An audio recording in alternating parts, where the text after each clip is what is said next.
Guys, nandito kami ngayon guys sa Quiapo guys dahil naisipan namin guys na bago man lang matapos ang taon ng 2025 ay gusto ko lang magpasalamat sa ating Panginoon na wala po nangyaring masama sa amin, sa buong pamilya ko po. Kaya ito guys, naisipan kong pumasok muna sa simbahan ng Quiapo guys.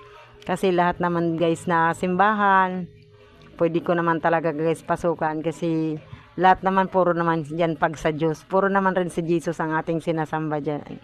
Kaya yun guys, papasok muna ako guys. Mananalangin ng kahit kunting panalangin lang. May mataimtim na panalangin. At ayun na nga guys.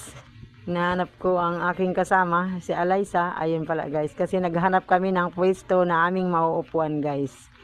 Ayun na guys. Ayun ang aking kasama guys.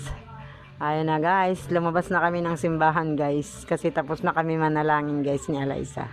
Sandaling panalangin lang guys, ay accepted yan ng ating Panginoong Diyos guys. Kaya ayun na guys, pauwi na kami. At ayun sa aming paglalakbay ay nag-ano muna, pahinga-pahinga muna.